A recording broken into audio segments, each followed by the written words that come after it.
Good morning, and thanks for joining us here on Condo Solutions. Monday mornings, we're here to talk about condos, HOAs, and the things that may cause you problems.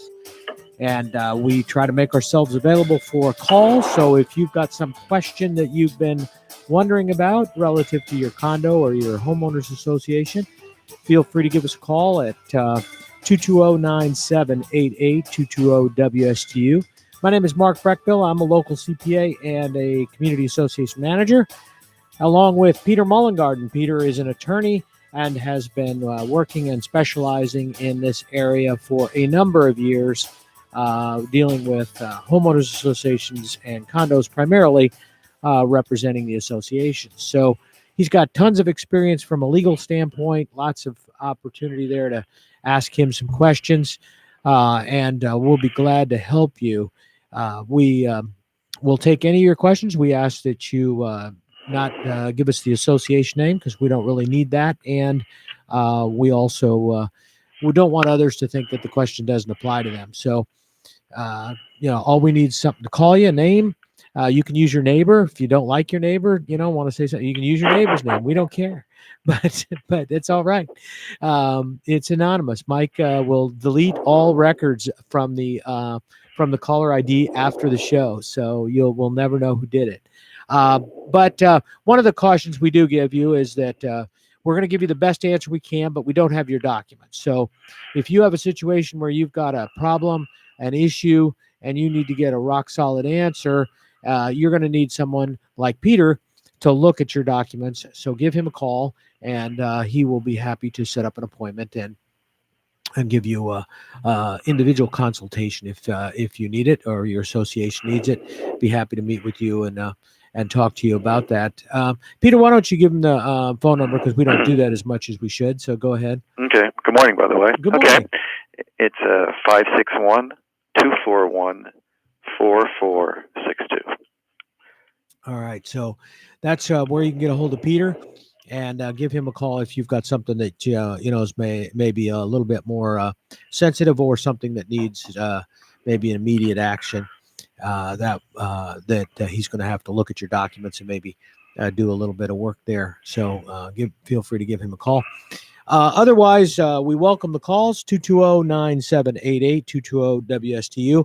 We know it's a little slow during the summer, so not quite as many things going on, but we do still have a lot of activity going on. It's just that a lot of, some associations, a lot of the people are up north visiting or spending some portion of the summer up there, and that type of thing. Relative to that, I would just to make a couple comments.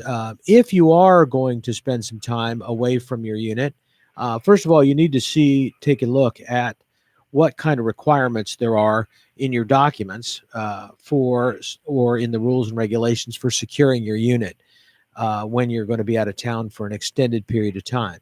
Usually, if you're out of town for a week or two, that's not going to be a problem, although most of the things are still good to do just as a precautionary measure anytime. But if you're going to be away for an extended period of time, more than a couple weeks or a couple weekends or something, you need to look and see, first of all, does the association require that you do any certain things like shut down the water or turn certain things on certain temperatures or whatever. And also in some situations, some condo associations, you may have, there may be a requirement that, you have some kind of a cutoff switch on your air conditioning unit, so that if there's water that backs up, that it in the AC, that it automatically shuts the AC off, and you need to check some of those and do some maintenance. It's a good time this time of the year to do some of that, even if you're not going to be going away. But if you are going to be going away, it's a good idea to check some of those items that can be problems. Check your water heater, check and see what's going on with that. There may be some requirements to turn some of the valves off on that, or the water into the house, some of the things that you may do there, the toilets, whatever. There may be some things that you want to do because when a unit's left empty, even little problems, little leaks, little spills, things like that can start causing a problem, especially if they're in there for an extended period of time and there's no AC. In the summers here, we can get a lot of mold pretty quick if you don't run the AC, and that's just something a lot of people don't think about. But in Florida, if that temperature reaches 78, 79 degrees for any extended period of time and you've got moisture, if you're gone for a month, you pretty much are going to have mold. So, just be aware of that you don't want to turn your air conditioner to 80 because you're trying to save a few bucks. Make sure that you've got it running at a temperature that's not going to create mold, which is usually somewhere around 78 or lower. And it's also a good idea to have some sort of control device on your AC anyway. If you do travel or are going to be in and out, it's a good idea to have those things programmed so that they are kicking on and cooling down a little bit, and then maybe in the night they're going back up again, so that you do save a little energy, but that it's not going to create a situation where you get mold. And again, any water leak in the unit, if left for an extended period of time, particularly with the AC up, you're going to have mold pretty quickly. So that's it's not something you want to come back to. It's not something your neighbor wants, and so it's something to take a look at. But it's if you have a property manager or a property management company, it's a good idea to check with them, and it's a good idea to make sure that you've summarized. Many people up north remember winterizing their home. Well, this is summarizing your home. So, make sure you do that and you talk to them. And it's always a good idea that at least the property manager has an idea that you're going to be gone for a while. They're paid to keep that confidential, and so you don't have to worry about it. But it is a good idea that they know that you may be out of your unit, and hopefully in a condo association they have a key, they can get in if they need to. But nowadays, so many people are using different systems and different locks. They have passwords and passcodes, things like that. So, it's a good idea if you're out, to talk to the property manager. Also, make sure that they know who may be coming and going. And if you're having somebody check on your house, which is a good idea, make sure that they're coming in and making sure that people know they're going to be on property, and that they're just there to maybe for a day or two or three just to check on the property, and make sure everything's all secure. The other thing is that if you're going to be gone, check to see what the requirements are on your shutters. Either make arrangements for somebody to get your windows shuttered up or boarded up or whatever you need to do if there is a storm. Most neighborhoods don't like to have that boarded up the whole time, although a lot of the condos on the ocean, they don't prohibit you putting your shutters up when people are gone during the summer. So, but you need to see what your rules are there, and you need to make arrangements so that you can cover that. But again, just make sure that you're taking some kind of preventative measures there to make sure that AC and water, and those are the main things. And then of course the storm, if there's some provision there. So I thought I'd just throw that out there since we've had one stirring in the Gulf, and we had that one kind of snuck up on us a little bit. I think didn't you think that was kind of weird, Peter? All of a sudden we get a storm moving off the mainland coming down and then back up again. That was just really weird. With Barry? Yeah. I mean, I never expected, when you get a storm in the middle of the country, in the middle of the U.S., you don't expect it to turn tropical and go down south. And I feel bad for the people that got hit down there in Louisiana and some of those areas where, the Mississippi had already done a fair amount of damage due to flooding, and now they're pushing that water and it was a huge rainstorm. So pushing that water back up, but to come off like that, go down into the Gulf, build up to hurricane strength, and move back up was kind of weird. I haven't seen one like that for a while. No, but then again, some of these storms do some strange things. Yeah. Was it Francis or Jean did that loop to loop and went out in the ocean and came back? Yeah. So. Yeah, that was one of those. I was like, you missed me. No, you didn't. I'm coming back. It's always, and that's something for people to be aware of, that if you haven't been in hurricanes, or you haven't been down in Florida during the hurricane season, first of all, we usually have lots of warning. That's a good thing. That was, one of the things that was unusual about this storm, although they actually were predicting that it could become tropical a few days, 3, 4, 5 days ahead of time.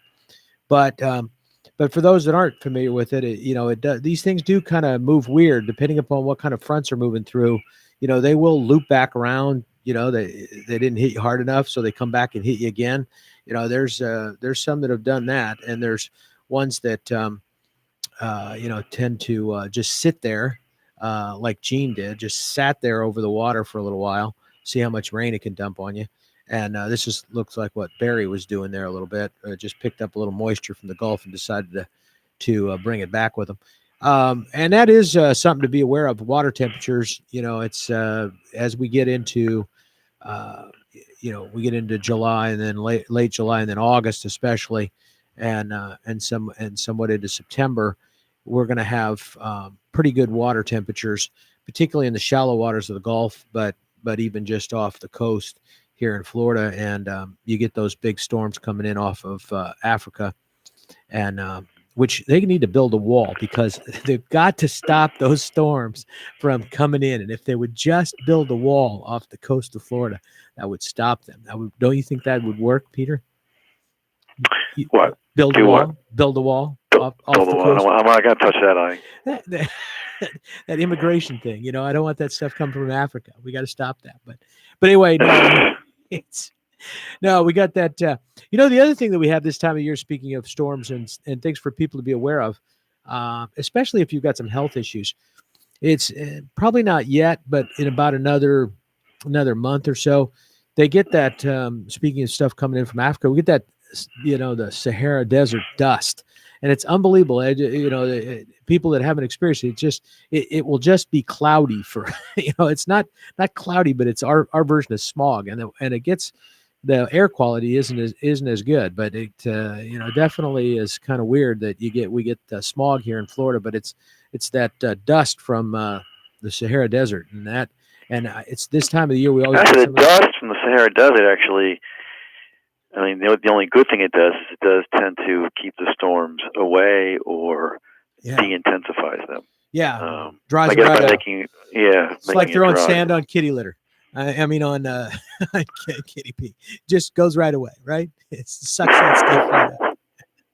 So anyway, that's one analogy, I guess. Okay. I'm not sure it's a good one, but okay. All right. No, but you're right. That does that actually, when we have that dust, when we get that kind of wind blowing in, it tends to be real dry, and it does tend to take some of the intensity out of storms, and that's usually a good thing. So we don't usually mind too much when that happens. But anyway, so that's kind of a little bit about some maintenance issues. Just want to mention this time of the year. It's middle of July, and start looking at some of these things. What are the things, Peter, do you think the listeners should be looking at now or thinking about? Let me mention the phone number, 220-9788, 220-WSTU, if you have a specific call about this topic or any other topic, and we'd be happy. Well, the other things, for your, since we are in hurricane season, clearly, make sure that your generator or generators are, make sure they're tested, that they're, ready to go. You have a source of fuel for them, unless they're natural gas, I guess. But if you need gasoline for your generators, because that is important.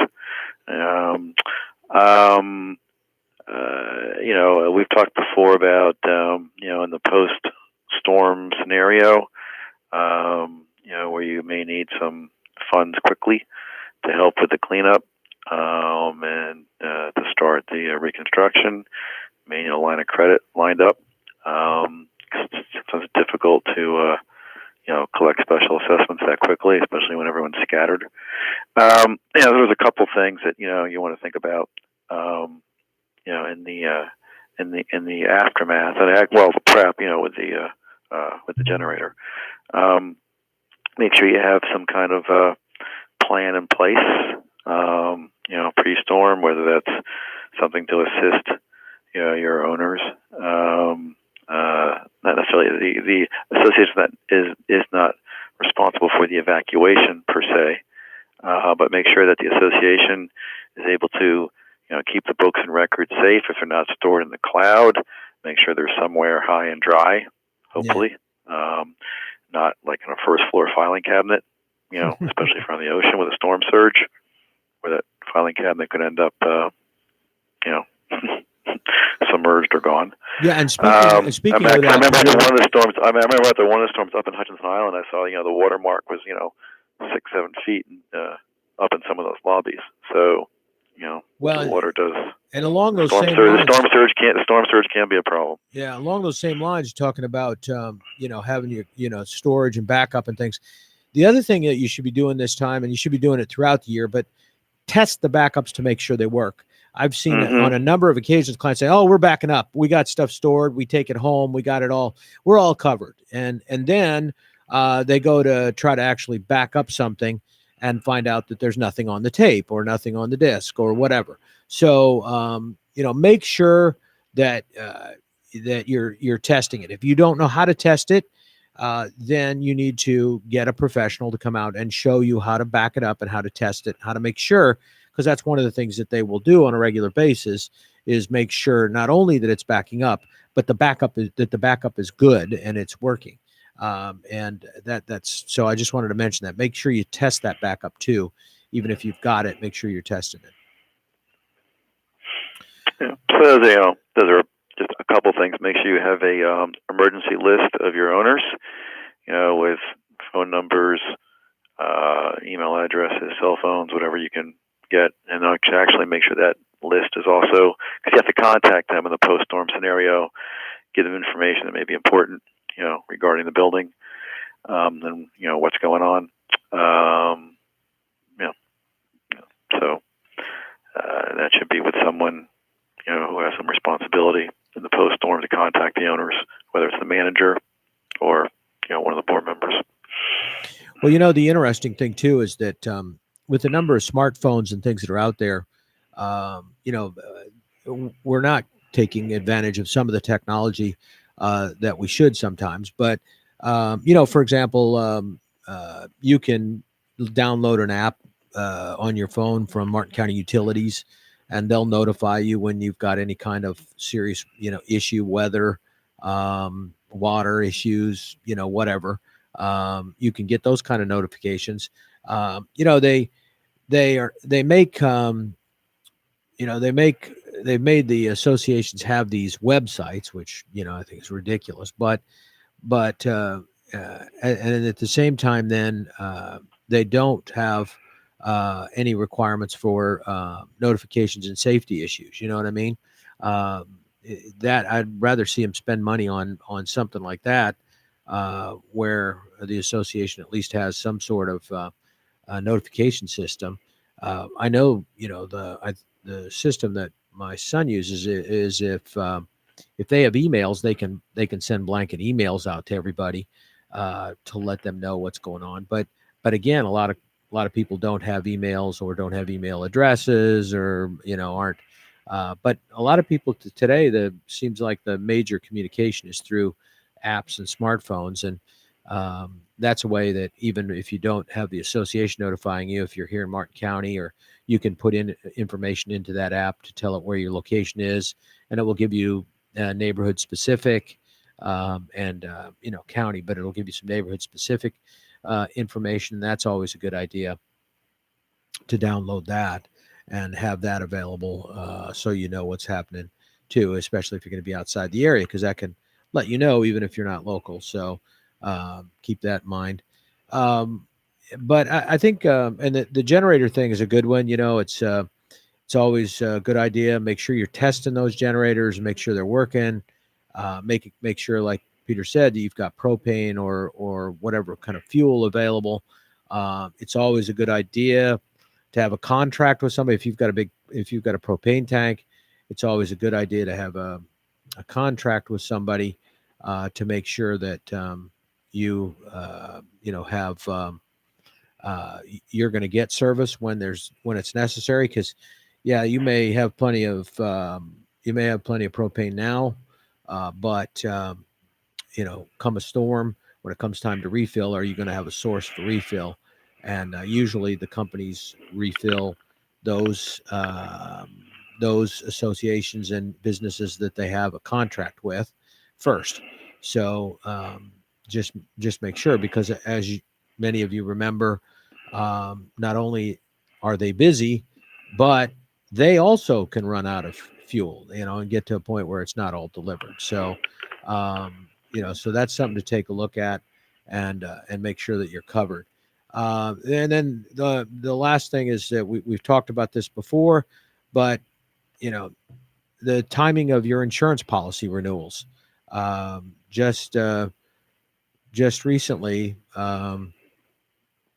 we had a named storm. So, if you've got a named storm and it's out there, it's close enough, you're gonna have some issues in terms of rewriting an insurance policy. In fact, Oh yeah, they're not going to write a windstorm policy if there's a named storm right, it's out there. and so that's something to be aware of. I mean, I had a policy just recently that I was going to uh, I wanted to try to get a better coverage and a better price, but particularly better coverage. And the insurance agent said, "Well, you got to wait. We can't get it. We got to wait 30 days out." And I said, 30 days from now, or 30 days out, we're going to be in the middle. We could potentially be in the middle of a hurricane. I can't rewrite the policy. So, well, the quote's only good. Well, then get me another quote, and I'll cancel my other insurance. So, I, I can write a policy within 30 days. I'll just cancel the other one. And but they don't like to do that, and and that's. But it is something you have to consider, because you can't write the policy. If we've had periods of time in the summer where there has been almost no period of time that they could bind the policy within a 3-week period of time, or a 1-month period of time. When we had all those storms that hit the state a few years back, we had a named storm almost constantly for a month. That you would be stuck trying to write a policy. So just take a look at that. If your association's policy is maturing in the summer, you should look and see if you can rewrite that policy so that it has an expiration date that's sometime into December, or into November, somewhere in that range, at the end of the hurricane season, or like I say, even in the spring, in March, somewhere in that time, where you can you can get a decent coverage, a decent quote, not have to worry about it. It's also a good idea if you're you know if the further away you are from hurricane season on a renewal, but the better. That's why I say kind of the February, March, April, May time frame is a better time frame, because technically, even if they've had some storms, by then they may have an idea of how much damage it cost them, and they'll know how competitive they're going to be. Sometimes if you're right at the end of hurricane season and there's been a tough season, the insurance companies haven't really decided whether they're going to write in this state anymore, and they start backing down. So sometimes it's even better, just from a price standpoint, to be a little closer to the next season than right on top of the. Now it still may be higher because of the damages, but you'll at least probably have more that know what they're doing at that point in time, and you get some. And also don't forget that for condominium associations, they're required to insure to the replacement value, and that's based on an insurance appraisal, which is done every 36 months, or is updated at least once every 36 months. So if the last time the building was appraised was for insurance value was 10 years ago, that is out of date, and you have to make sure that you are insured again for the replacement value based on that appraisal, because you don't want to be underinsured. That's a huge problem if the storm comes and to replace the building is $20 million and your insurance is 10. So Yeah, and Again, that's good. that is That's good part of point. the statute, and again, it's not to depreciate it or anything like that. It's the what's going to cost to rebuild. Right. And that's a good it's a good point to keep that in mind. That's not the same as a reserve study or anything else. That's different. No, It's a different analysis. So this is an insurance, specifically an insurance value, a replacement value. So you need to have that looked at. You need to get that updated, so that you have what you know what those numbers are, and you need to look at what what is going to be involved with some of that. And we talked about this before. When you're looking at insurance policies, particularly some of the associations we've got, the laws and ordinance coverage is just huge in many cases. And you may not understand it, uh, why that's there, but if there's significant enough damage, you're going to have to bring your building up to code, and that's current code. And that means all kinds of things, like how far above sea level it is, and above, how high it has to be off the ground, how whether it has sprinklers, and all of the sprinkler requirements, all of those kind of things. If you were to get enough damage that you're red tagged, and you would, you have to bring it back to code. And somebody saying, "Well, that's crazy. I can't lift my building." Well, yeah, you'd have to. I mean, that's what it means to bring it back to code. So if your building was built in 1972, and it was built, down on East Ocean, and there was no requirement at the time for those buildings to be up higher, to be built on higher ground, um, many of them were not. And so, at this point, there are buildings in that area that are 2 to 3 feet below the required building area. And if you go to reconstruct, you've got to lift those buildings. Peter was talking about this last time we talked about this. There are some of the, some of you that have bought a home may wonder why there's a question on the coastal um, reconstruction line, or whatever it's called, coastal. Yeah, that's, I think, what's.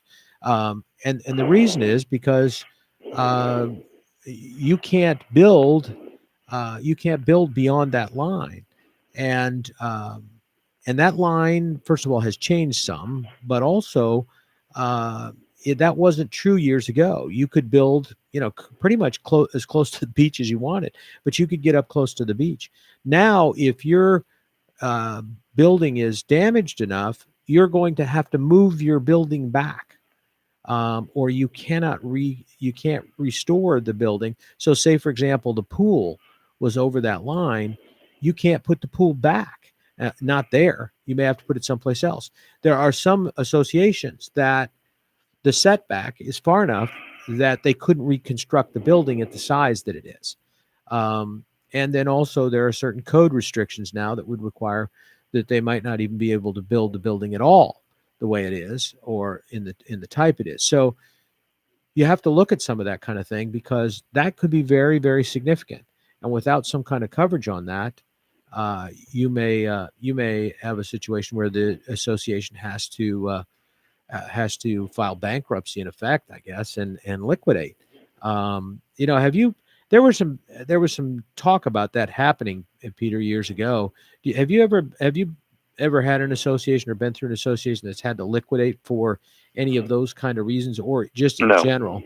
I know some of them were looking at no. having to liquidate because of assessments, but I mean, I know some associations have declared bankruptcy. None that I have ever represented has done that.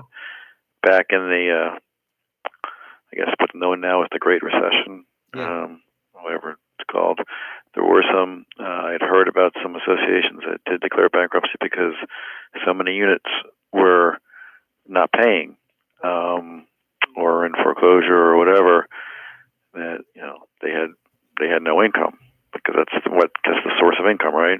yeah, Is the assessments, and they did declare bankruptcy. No, I haven't had an association either bankrupt or terminate because of that. I have seen an association voluntarily terminate, but that was completely different. Um, uh, Why would they there was a, voluntarily terminate? well, that was an association. It was a smaller building, and they had to go through very very expensive concrete restoration. Oh, And there was a developer that wanted the property. And they decided they'd rather terminate and sell out to the developer. hmm, Okay, um, that rather makes than sense. go through rather than go through the restoration process, so the owners would take their money and run, so to speak. Yeah, Um, but that's typically, because since you have to have 100% consent and everything else, it's not easy to do. Um, yeah, that was also I've only seen that once, so that was an unusual circumstance. So, so to answer your question, no, I haven't. I've heard of it. I haven't personally seen it. yeah. You know, one of the things that, and I don't know for 100%, but I know one of the things I was told is that with most insurance, since we were talking a little bit about insurance, you have to be careful with the insurance as well. We talked about the laws and ordinances policy or coverage, but you also need to be careful. Um, some policies have uh, as you mentioned, Peter, they have the state requires replacement costs, but some policies I think still have provisions in them that if you don't replace it, you only get like a depreciated value or a Yeah, like actual cash value, right. ACV. Yeah. And so that can be something that you have to be very careful about when you file a claim, uh, because you may have to, or you probably will want to rebuild. You may change your mind later, but, Now but you want replacement, not ACV. You don't want right, actual cash value. That's a right, problem. right. So even if you've got, that's why you want to be in a position uh, to be able to do that. Like I said, the laws and ordinance or whatever. It may be a situation that afterwards you decide, after all of the costs are in and you've gotten reimbursed, and you start getting into the process. You may decide to not go through with it completely, but in general, you're going to want to start the replacement construction because and commit to a replacement, because if not, you could be getting substantially less than your value of your unit is worth. Even replacement cost isn't necessarily going to be the same as the fair market value of all of the units in there. So you can't just take 100 units and multiply it by the total fair market value of your units and say, okay, this is my replacement value. That's not necessarily the case. So um, again, because of changes in laws and ordinances, changes in other things, that replacement cost could be completely different, higher or lower, but it could be different. So those are the kind of things you need to be aware of when it comes time to start dealing with the insurance companies. And regardless of what's going on, you should always contact your attorney, work with your attorney on any kind of damage, even if you don't have damage that you know of. You're still going to want to contact your law firm, your firm. Contact somebody like Peter. He's got other people in his firm too that are specialists in certain types of damage issues and claims and things like that, and they'll know what to do, either to protect a claim if you may potentially have one in the future, or allow you to file a claim if you didn't know you had something that was damaged at the time. uh, they can they can help you structure your your request and your contract in effect with the insurance company, such that you'll have the best chance of getting paid if you do have something that comes up, even if it comes up a year later. um, and that's and that's important, and it's also important that your attorney be involved in your insurance, and because that's the contract going in. So you need to have an insurance agent that knows the market. One of our sponsors here is Rick Carroll Insurance. Keith Carroll does a tremendous amount of. He was He's on the Treasure Coast, he's on the Treasure Coast Community Association board and does a lot of work in that area. And that's what you want. You want an insurance agent who knows the differences in how to insure, the differences in insuring condos and homeowners associations and those kind of things, making sure they're not overinsured, underinsured. And then you want to make sure your attorney has had a chance to look at all of that, make sure they're comfortable with the policy, make sure it has what they need to see in it or would like to see in it. And because most of those things are written initially in favor of the insurance company.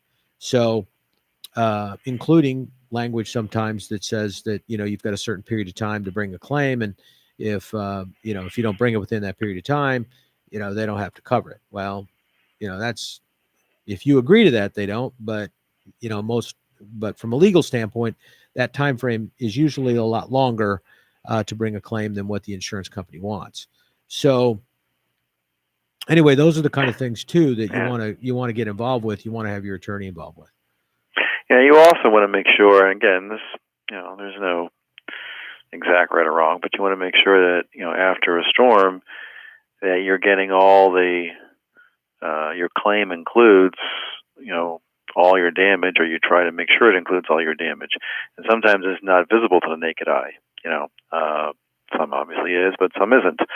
And there could be structural issues that were caused by the storm that you didn't realize. So you may, usually it behooves the association to have the building inspected by an engineer or someone to make sure that you're not missing.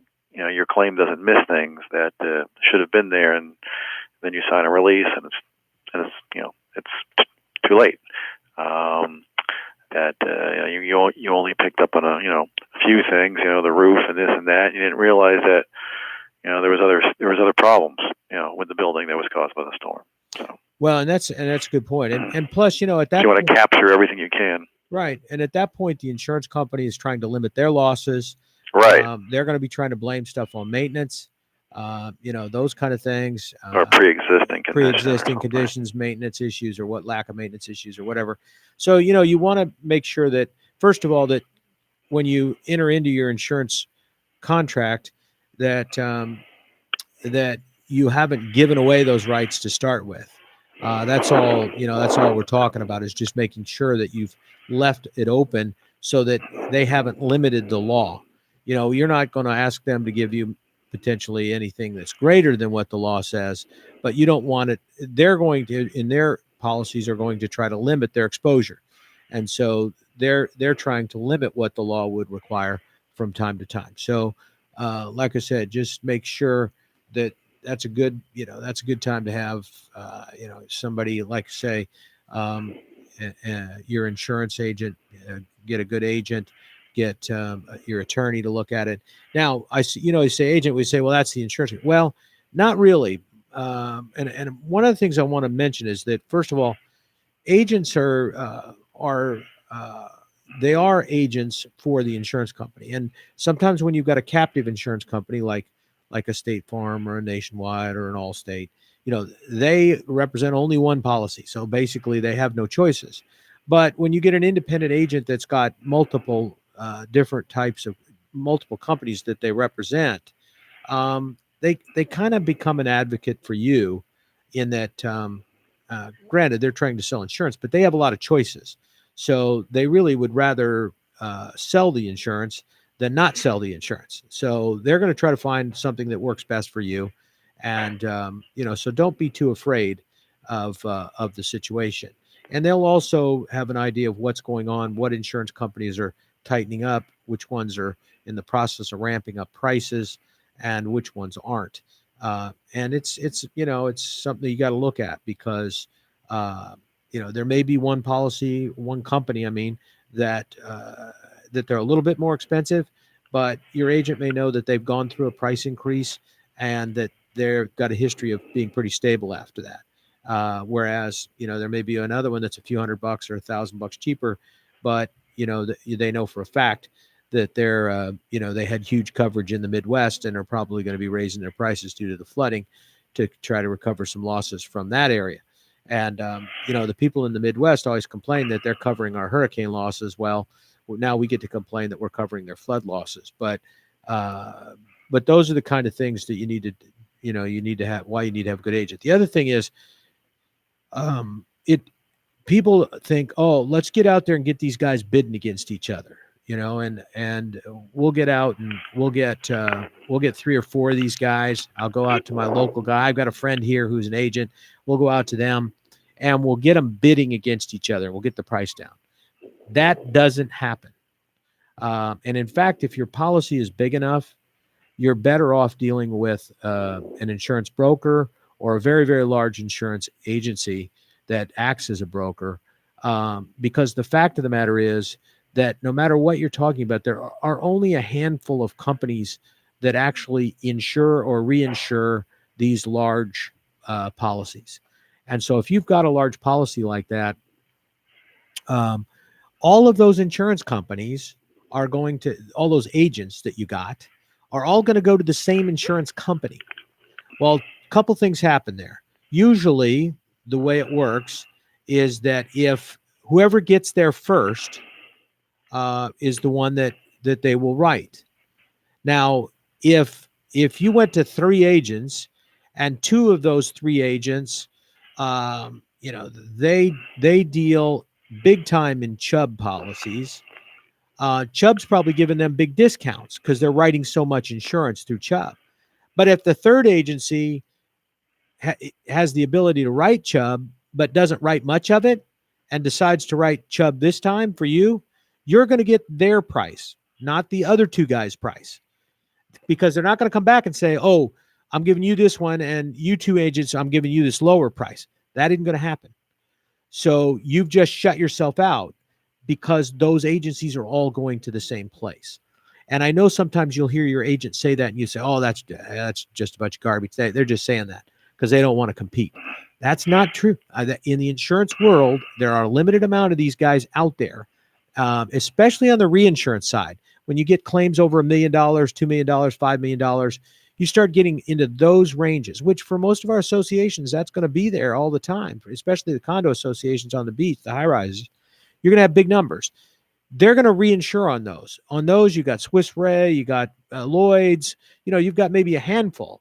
Well, the second thing is when these things start coming in on the reinsurance, they look at them and say, hey, these guys are shopping around. I'm not going to give them a low price. It's all coming to me. I'm going to give them, I'm going to bounce this baby up. So the net effect is instead of getting a lower price, you get a higher price because the insurance company knows you're shopping around and you're shopping it to them. So they have no reason to reduce the price because it's coming from from 2 or 3 different agencies or two or 3 different agents. So be aware of that. Insurance is there are times when it's not always the best to be, to think that you're going to play one against the other unless you've got insurance brokers. And that's why you use a broker because they broker the insurance. They don't act as the agent, they broker it. And we've got some large, brokers around, but we have some large agents too that act as brokers. They have enough coverage that they write in the commercial arena that they, and particularly with condos and HOAs, that they do get good pricing. They get the same pricing that you get if you went through the Brown and Brown or somebody like that. So anyway, I just want to mention that because that's a fallacy out there that sometimes that, competitive bids don't always get you the lowest price.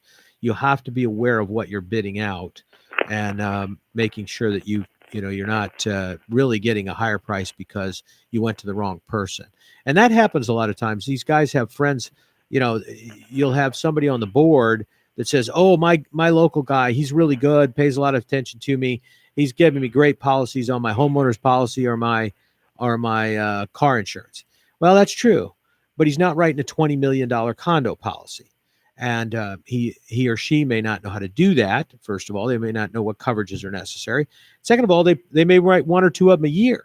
And so the insurance agency isn't giving them any breaks. They're basically charging them full price. So just be aware of some of those kind of things when you're out there. That you're represented by someone who has the ability to get you a good price. Doesn't necessarily have to be competition at the agency level. It can be at the insurance company level, which is what you want. Um, I know. Uh, what Peter? What's the requirement? I know that there's exemptions from this at the state level as to things that don't have to get bid out. I know, uh, attorneys and CPAs are exempt, and I think management companies, I Em- believe, are exempt. Employees, okay, attorneys, accountants, engineers, manager, landscape architect. Um, those are the The exemptions. exemptions, It doesn't right? mean you can't bid them, Right. okay, but you're not required to get bids on those things. Yeah. And again, so like I say, with the insurance stuff, I'm not saying you get one quote, but you ask your agent, a large agent that does that type of thing, or a broker, insurance broker, to get you 3 quotes or 4 quotes, whatever the deal is. Then they will go to those insurance companies, get their best price, and come back to you and say, okay, here's what this price is for this coverage. Here's what this price is for this coverage. Because frankly, you're never going to get. I mean, even if you put out an RFP, you're not going to get an exact apples for apples, because everybody has a little bit of a variance in terms of what they cover, how they cover it, and everything else. And some insurance policies throw stuff in for free, so to speak, and that's not really true. But it then makes it hard to bid it, because they say, well, yeah, but you've got this additional stuff that we're giving you. That's why we're $100 more, $10, $1,000 more, whatever it is. So be aware of some of that kind of thing. Um, the other thing I was going to say is, like, even on CPAs, and this is this may sound self-serving, but it is true. Um, in a situation like, for example, condos and HOAs, audits, reviews, compilations, uh, that business, because there are so many sole practitioners out there that are working out of their houses doing audits and reviews and things like that for condos and HOAs, and they don't have any overhead. They also typically don't have the resources and the continuing education that the rest of us have. But they tend to be fairly cheap. So as a result, we have to be very competitive on price when we come in on something. So it's always a good idea, first of all, to see um, what kind of experience that the firm has, because frankly, part of doing a good audit and a review is understanding your industry. We're required to know your industry, and the more that type of work we do, the more we know your industry. So it's always a good idea to get a firm that does a lot of these, and that's a problem because because the state requires them to be done within a certain period of time. Unless you work around that, you're going out and asking CPA firms, all of the firms that do this work, you're asking them all at the same time to do their job. Well, at that point in time, they've got plenty of jobs to pick from, and a limited amount, so they're going to charge more. Um, but so be aware of that the good firms are going to charge more, because uh, everybody wants them, and they can only do a certain amount. You can't hire enough people because of the seasonality of the work, because it's all pushed into that first quarter. You can't hire enough people and have them sitting around the remaining 3 quarters of the year. Um, so that's one thing. The price goes up. The other thing is, if you're constantly bidding it out, and we see this in the nonprofit arena from time to time, is nonprofits think that every 3 years they need to go out and get another firm, or they need to put it out for bids. That automatically is going to get you a higher cost. Why is that? Not because we are worried about it's because we have a certain amount of base cost that we have to incur when we pick up a new client, a certain amount of what they call perm file work.